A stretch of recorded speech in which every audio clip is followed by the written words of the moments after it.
कृष्णा। जय श्री राधे श्याम। हरिचरण चिंतन कक्षा में आज हम नहीं, सबसे पहले तो हरिचरण चिंतन कक्षा में आपका बहुत बहुत आज की स्पेशल कक्षा में बहुत बहुत स्वागत है जी।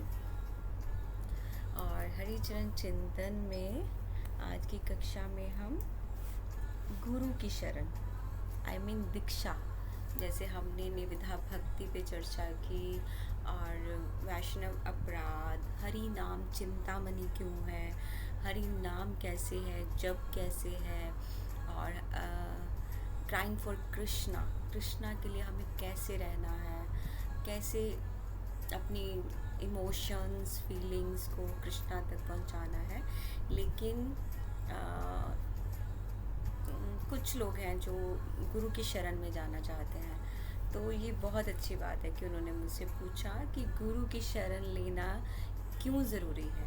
क्या हम बिना गुरु की शरण लिए हम जप कर सकते हैं, हम अपना चैंटिंग करते हैं और गुरु नहीं है तो क्या हमें गुरु की शरण लेनी चाहिए? अगर लेना है तो वो कैसे और कैसा गुरु होना चाहिए, उसके बारे में हम चर्चा करेंगे। शिला गुरुदेव महाराज की जय, अनंत कोटि वैष्णव वृंद की जय, शिला प्रभुपाद की जय, आप सब भक्तों को की जय और मेरा प्रणाम। वांछा कल्पतरुभ्यश्च कृपा सिंधु भयेश्च पतिता नाम पावनेभ्यो वैष्णवेभ्यो नमो नमः। आप सोच रहे होंगे अभी मैंने ये क्यों नहीं बोला कि सबसे पहले माता पिता को प्रणाम और गुरु वंदना, क्योंकि जिनको मुझे ये बताना है कि गुरु क्यों आवश्यक है, तो सबसे पहले उनको ये बताना है कि हमें, ठीक है हम जप करते हैं लेकिन अभी हमारा दीक्षा नहीं हुआ है, हमें गुरु की शरण में जाना है। भगवान ने श्री नारद जी को भी बोला था गुरु की शरण में जाएं पहले, और सबके गुरु हैं, तो उस तरह सबसे पहले हमें, इसलिए आज हम गुरुवाष्टकम से कक्षा स्टार्ट कर लेंगे। श्रीला विश्वनाथ चक्रवर्ती ठाकुर जी द्वारा ब्रह्म मुहूर्त के समय जब हम उठते हैं तो हम कहते हैं ना, पहले हम धरती माँ को प्रणाम करते हैं, गुरु को प्रणाम। तो हमारे इस्कॉन में श्रीला प्रभुपाद और विश्वनाथ चक्रवर्ती ठाकुर जी द्वारा कृत है वो, तो हम मॉर्निंग सबसे पहले ये गाते हैं। तो जो माता जी प्रभु जी लोग अभी दीक्षा की ओर जा रहे हैं, तो उनके लिए ये है कि सबसे पहले आप जप भी कीजिए, और लेकिन साथ साथ जो एक्टिविटीज़ हैं उसको भी फॉलो कीजिए। पहले आप अपने ही घर पे नहीं हो तो गुरु वंदना, गुरुवाष्टकम ज़रूर गाइए। उसमें मैं एक दो पैराग्राफ करती हूँ, रोज़ रोज़ करूँगी तो आपको लर्न भी हो जाएगा।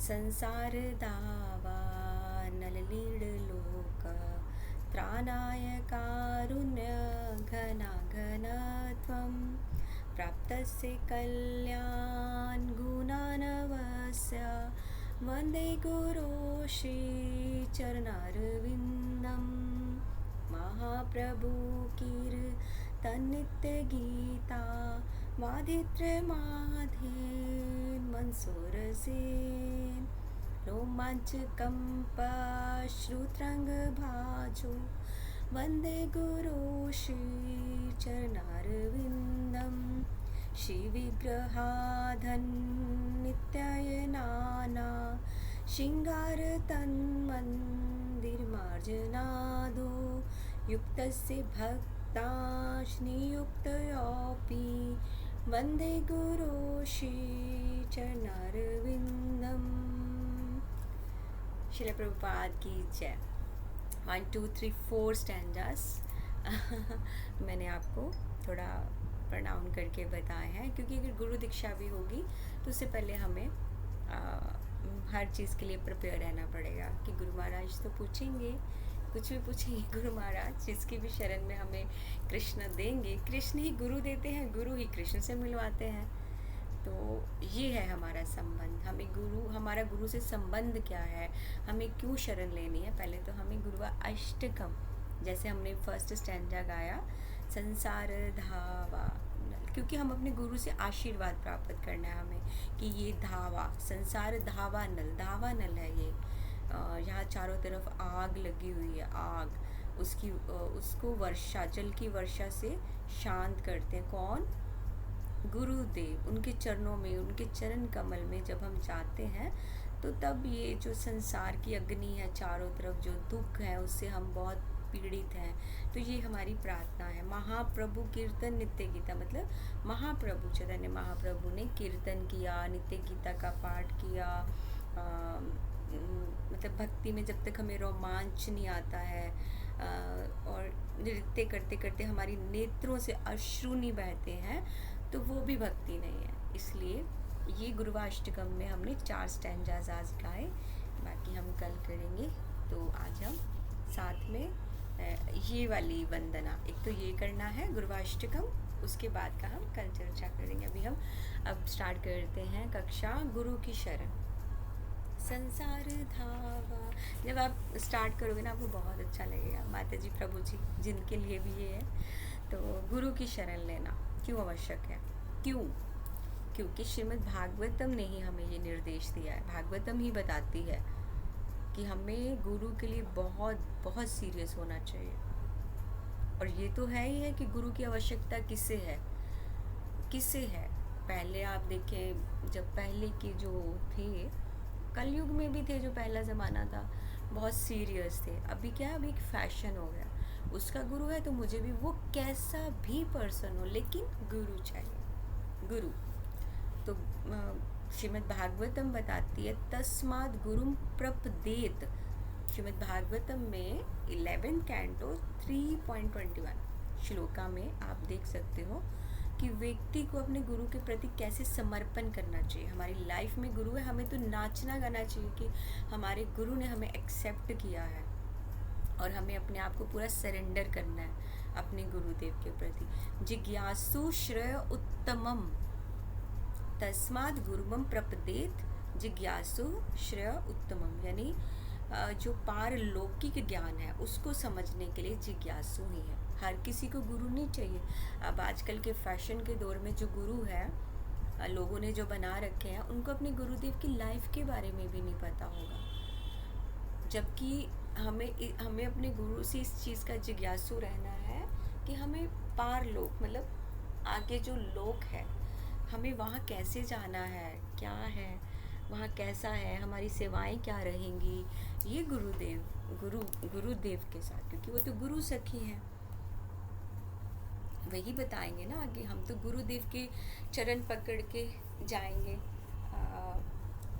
वही है ना। और जैसे आजकल लोग क्या करते हैं, कोई ज्योतिष देखते हैं, फिर उनको बोलेंगे कि हम पे कृपा कीजिए, हमें बताइए हमारी आगे की लाइफ क्या होगी।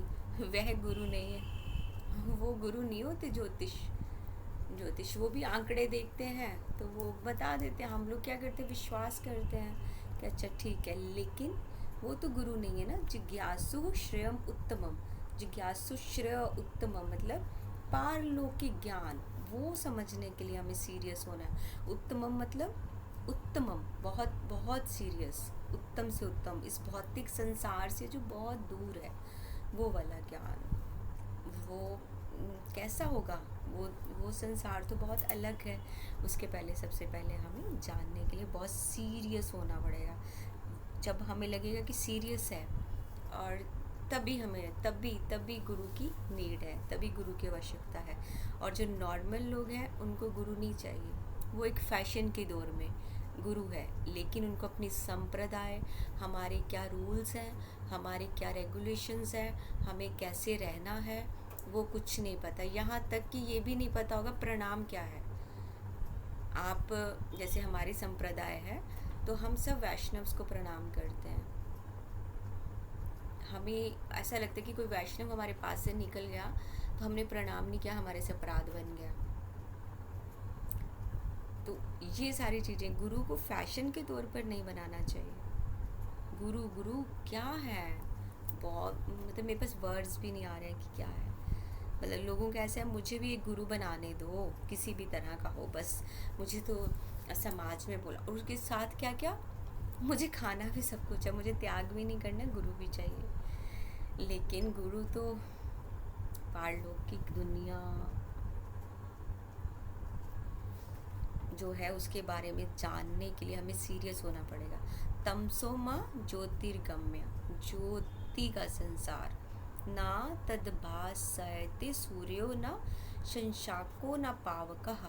भागवत गीता में 15.6 श्लोका में ये बताया है कि वो ऐसी दुनिया जहाँ पे सूर्य, चाँद, बिजली की कोई ज़रूरत नहीं है। हमें गुरु जब हमारी लाइफ में आ जाए, हमें नाचना गाना चाहिए, भगवान आ गए, और हमें गुरु से ये जानने के लिए इच्छुक रहना है कैसी वो दुनिया है। गुरु महाराज प्लीज़ हम पे कृपा करके बताइए, यहाँ ना सूर्य है, ना चाँद है, ना लाइट है, तो कैसा है। तो श्रील प्रभुपाद ने 26 और 10th मंथ 26 डेट और अक्टूबर में शायद 1972 में वृंदावन में प्रभुपाद ने इसका थोड़ा सा व्याख्यान करके सबको बताया था। वो मतलब मैं गुरु महाराज से सुना था। वंदे गुरुन ईश भक्तान ईशम ईशावतारकान तत्प्रकाशाश्च तत्शक्ति कृष्ण चैतन्य संगकम। श्रील प्रभुपाद ने बताया कि मैं वो गुरुओं, भागवत भक्तों, ईश भक्तान, भागवत भक्तों, ईशम ईशावतारकान, ईश्वर के अवतारों को, तत्प्रकाशाश्च, उनके पूर्ण प्रकाश श्वांश, उनके अंशों को, प्रकाशों को, उनकी शक्तियों को, आदि पुरुष को और चैतन्य, श्री कृष्ण चैतन्य को प्रणाम करता हूँ। तो उन्होंने इस रचना का शुभ जब स्टार्ट किया तो उसकी व्याख्या तो करेंगे, लेकिन उन्होंने 6 सिद्धांतों को पहले सादर प्रणाम किया। गुरुन, देखो गुरुन क्या बहुवचन में, एक गुरु होते, गुरुन मतलब समस्त गुरुओं को प्रणाम किया। देखो गुरु लाइफ में होने से हमें नहीं पता, नहीं तो हम क्या होंगे, हम ही गुरु, हम ही शिष्य, हम ही गुरु, हम ही चेले, हम अपनी मर्जी से सब करेंगे। अब गुरु तो दीक्षा ले ली, अब गुरु पता नहीं कहाँ है, गुरु पता नहीं कौन सी दुनिया में है, गुरु कहाँ है नहीं पता, गुरु कहीं यात्रा कर रहे हैं गुरु, या कहीं कथा कर रहे हैं, या गुरु कहीं लेक्चर दे रहे हैं, नहीं पता, गुरु के बारे में कुछ नहीं पता। लेकिन जब गुरु नहीं होगा, संग नहीं होगा, तो फिर कैसे भक्ति में बढ़ेंगे, कैसे बढ़ेंगे? ये भी तो है ना, ये भी तो है। इसलिए श्रील प्रभुपाद ने हमें ये बताया कि दीक्षा गुरु कितनी हेल्प है हमारे, कितनी हेल्प करते हैं हमारे इस जीवन से पार जाने के लिए। जो नए लेकिन आध्यात्मिक शिक्षाएं देने वाला कोई भी जो है उसको तो हम गुरु नहीं बना सकते ना। आजकल हम बाहर जाएं तो आध्यात्मिक गुरु कितने मिलेंगे आपको, हर एक स्टेप पे आध्यात्मिक गुरु एक स्टेप पे, लेकिन हम उनको अपना दीक्षा गुरु तो नहीं बना सकते ना, नहीं बना सकते। तो जो हमें महामंत्र देता है वही है।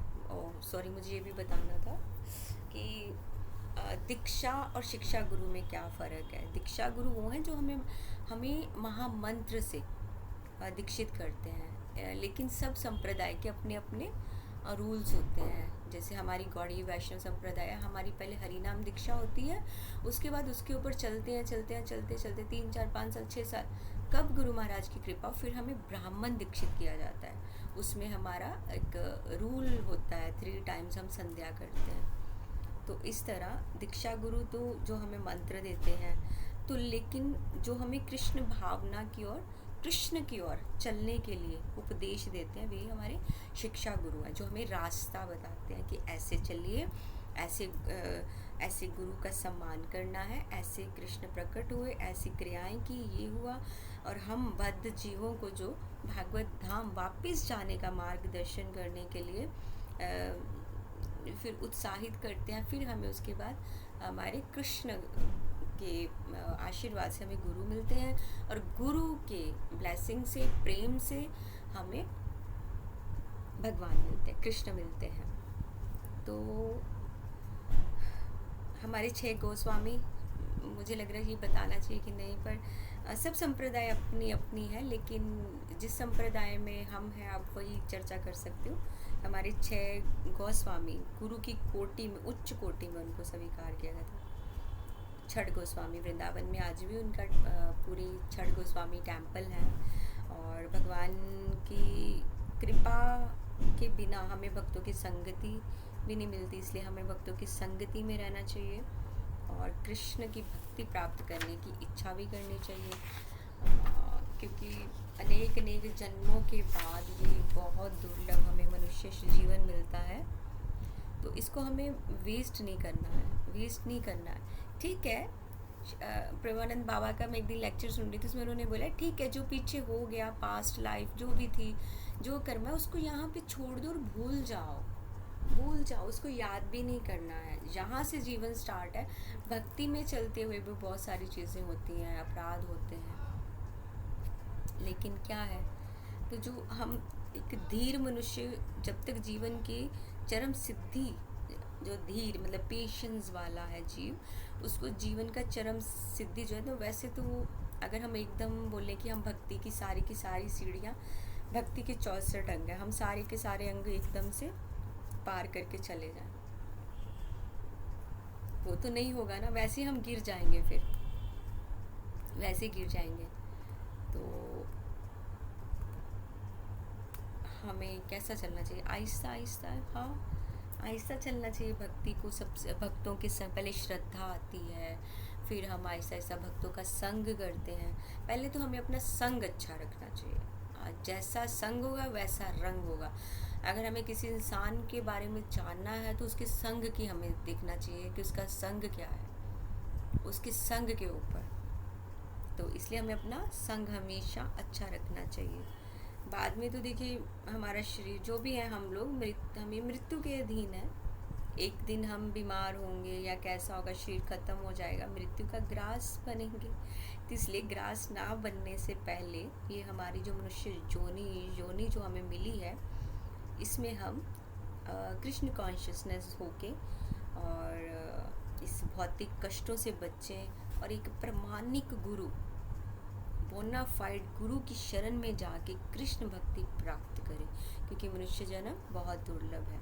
श्रीमद् भागवतम में भी कृष्ण ने वर्णन किया है कि जैसे समुद्र पार करना है तो उसे एक नाव की आवश्यकता है, और मानव जीवन एक अच्छी नाव है, एक दृढ़ नाव की। मनुष्य जैसे समुद्र पार करना है तो उसको तो नाव चाहिए ना, हमें समुद्र के उस पार जाना है, हम क्या ढूंढेंगे, नाव।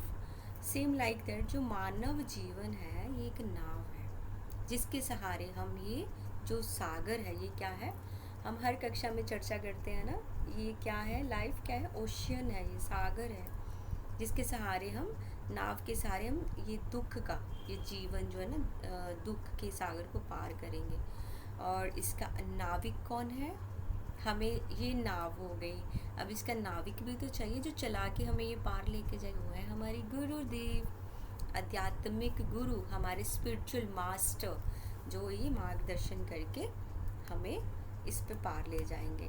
कृष्ण की कृपा से ही हमें वो वायु भी मिलेगी। अब समुद्र है, उसमें नाव भी आ गई, हमें हमारे गुरु भी मिल गए। अब जिस तरफ हवा का रुख होगा वो नाव उधर जाएगी। तो उसके लिए कृष्ण की कृपा, कृष्ण की कृपा हमें अनुकूल वायु, मतलब भागवतम और कृष्ण हमें वो निर्देश देंगे, और हम गुरु के सरेंडर रह के उस निर्देशों का पालन करते हुए इस सागर को पार करेंगे। जो हमारे गुरु महाराज है, स्पिरिचुअल मास्टर, वो अच्छी तरह जानते हैं कि हवा किस तरफ की है, और वो उसी तरफ हमें लेके जाएंगे, क्योंकि वो कृष्ण के पार्षद हैं। तो इसलिए गुरु महाराज जानते हैं, वो नाव को अच्छे से उस गंतव्य तक लेके जाएंगे सबकी तरह, और वहाँ हमें ले जाएंगे। आध्यात्मिक स्पिरिचुअल मास्टर हमारे मार्गदर्शक, वही हमें बताएंगे। इसलिए अगर गुरु की शरण में जाना है तो सबसे पहले हमें गुरु के प्रति बहुत निष्ठा, और सबसे मेन चीज़ सेवा की भावना, अपने गुरुदेव के प्रति सेवा की भावना, अपनी जान लगा दो, अपना शरीर घिस जाए, लेकिन गुरु की सेवा में तत्पर रहना है, क्योंकि उनकी दया से ही हमें परम भगवान की दया प्राप्त होगी। हमारे गुरु महाराज अगर हमारे पास हैं और हम वहीं पे हैं, हम अपने गुरुदेव के दर्शन नहीं कर रहे तो धिक्कार है हमारे पे, धिक्कार है। हम गुरु की सेवा नहीं मांग रहे हैं, धिक्कार है। हम गुरु की शरण में है फिर भी ये सब नहीं, तो धिक्कार है। हमें अपने गुरु को संतुष्ट करना है, हमें कृष्ण को संतुष्ट करना है ना। तो कृष्ण क्या बोलते हैं, मेरे भक्त, जो मेरे प्रिय भक्त हैं, तो कृष्ण के पार्षद हैं, तो हमें गुरु, इसलिए हमें गुरु की शरण जाने से पहले इन सब चीज़ों को माइंड में रखना है।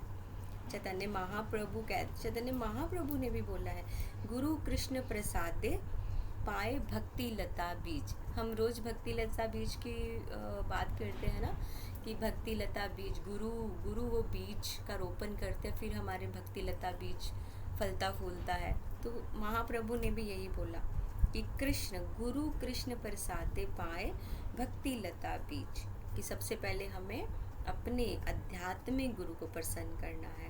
तो कृष्ण प्रसन्न है, और ये अज्ञानता का ये जो दुनिया है, ये सागर को पार करने की हमें शक्ति मिलेगी। श्रीमद् भागवतम में ही है ये सब कुछ। श्रीमद् भागवतम में बताया है कि जिसने अपने जीवन का परम लक्ष्य, जब हमें गुरु मिल गए तो हमने अपने जीवन का लक्ष्य प्राप्त कर लिया। अब हम अपने पाप कर्मों को, उनका निषेध कर देंगे, ठीक है, तब हम स्ट्रॉन्ग हो जाएंगे। हाँ हो गए, एक्सेप्ट करेंगे, हाँ हो गए पाप कर्म, अब क्या कर सकते हैं, हो गए, अब क्या करें। तो हाँ, तब हम क्या करेंगे, जो हमारे गुरु ने जो मार्ग बताया उसको हम कठोरता से, एकदम दृढ़ता से उसका पालन करेंगे, और सब नियमों का, रूल रेगुलेशन, सब उनका अच्छे से पालन करेंगे। और हमारे जो आध्यात्मिक गुरु है उनके पास तो जाना ही चाहिए। जैसे मैंने अभी बोला, हमारे गुरु हमारे पास है तो भगवान पास है। हमें ब्लेस्ड फील करना चाहिए। ऐसा नहीं है कि हम हैं, हमें पता है हमारी सिटी में ही हमारे गुरु महाराज है तो हम उनकी सेवा में ही नहीं जाएं। ये बहुत बड़ी गलत बात है। अरे गुरु लाइफ में होना बहुत बड़ी बात है। मतलब आप समझो कि पूरा एकदम एक जो होता है ना ड्रीम, वो पूरा साकार हो गया, सपना। जब गुरु जीवन में आते हैं बहुत सारी चीज़ें होती हैं लाइफ में। तो अब तो ये माता जी ने ये भी पूछा था कि गुरु को हम कैसे, अब गुरु तो बहुत है आजकल, तो हम कैसे जाएं, कौन से, तो गुरु के लक्षण भी हैं। जैसे गुरु भी शिक्षा, जो शिष्य हैं उनको चूज़ करते हैं।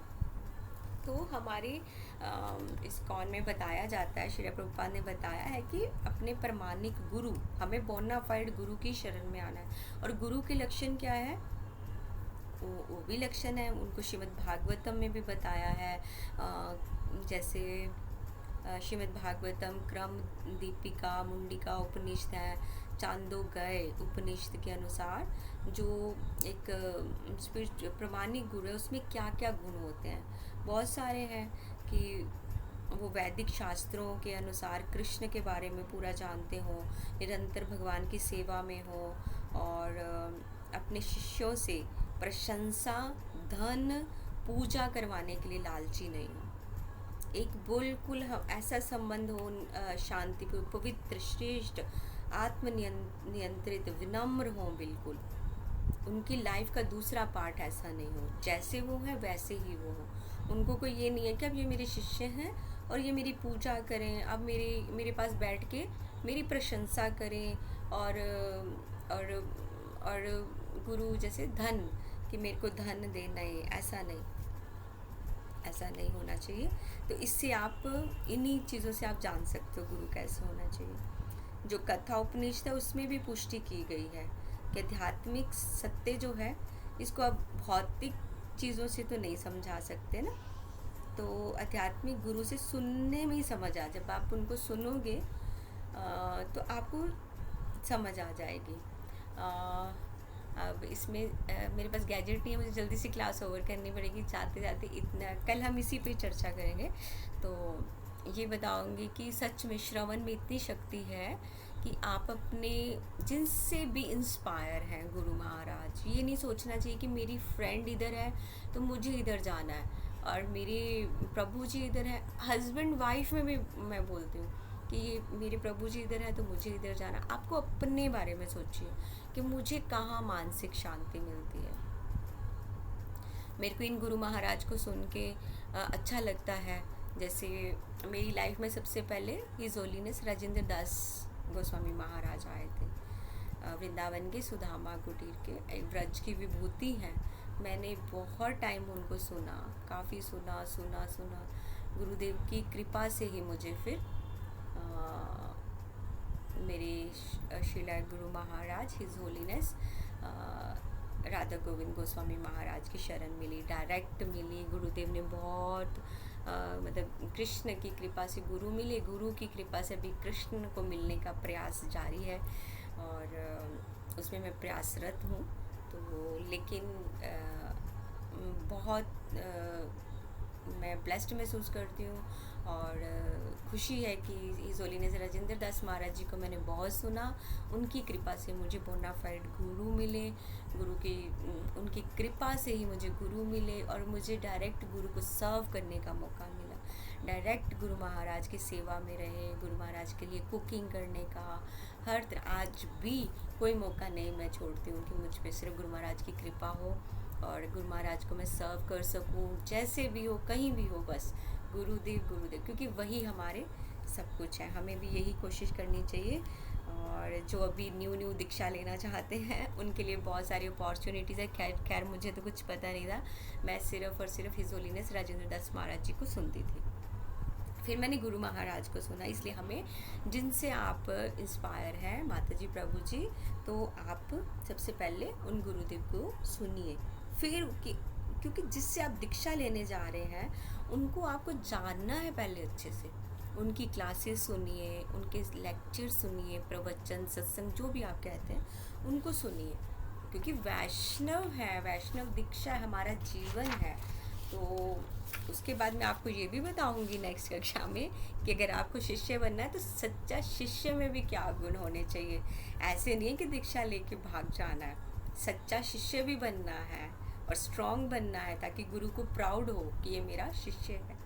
सो आज की कक्षा को यही हम विराम देते हैं।